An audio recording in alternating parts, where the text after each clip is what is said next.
ग्राम बोरियावी गांव में नरेश भाई जो प्राकृतिक खेती करते हैं पिछले कई वर्षों से, आज हमारे सैकड़ों खेडूत भाई और बहन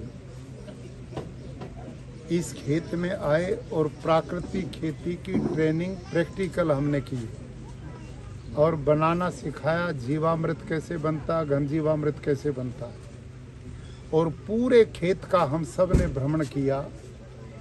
तो जिसमें रासायनिक खेती करने वाले भाई भी थे, तो उनको देखने को मिला कि प्राकृतिक खेती में उत्पादन कम नहीं होता।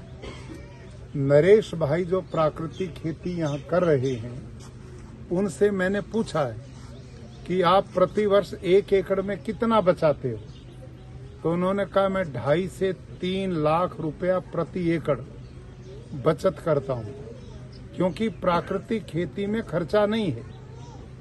गाय घर में है, गाय दूध देगी, उससे भी पैसा मिलेगा और उससे घन जीवामृत और जीवामृत भी उससे बन जाता है।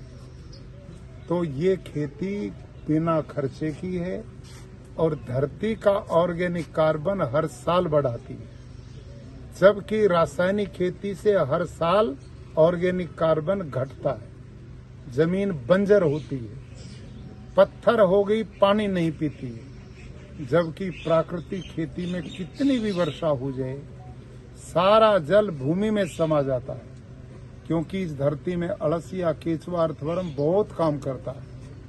वो धरती के ऑर्गेनिक कार्बन को भी बढ़ाता है और पानी को भी धरती माता के पेट में भेजने का काम करता है। तो मैं सभी खेडूत भाइयों से आग्रह करूंगा कि वो ज्यादा से ज्यादा प्राकृतिक खेती की ओर लौटें, ताकि उसके अन्न से लोग स्वस्थ रहें, निरोग रहें, धरती माँ का भी स्वास्थ्य बचे और प्रकृति का पर्यावरण भी बचे।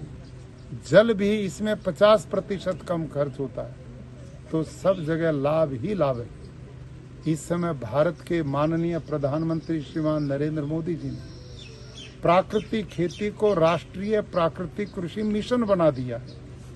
वो देश के अन्य विकास के लिए रात दिन जो काम करते हैं, वहाँ भारत के किसान की बहुत चिंता करते हैं और उनसे बार बार वो आग्रह करते हैं कि आने वाली पीढ़ियों के लिए धरती माँ को बचाओ, गौ माँ को बचाओ, पर्यावरण को बचाओ, पानी को बचाओ, लोगों के स्वास्थ्य को बचाओ और देश का धन बचाओ। तो आज नरेश भाई को और उनकी पूरी फैमिली को और जितने खेडूत आए, उनका बहुत अभिनंदन और स्वागत। धन्यवाद। Thank you very much.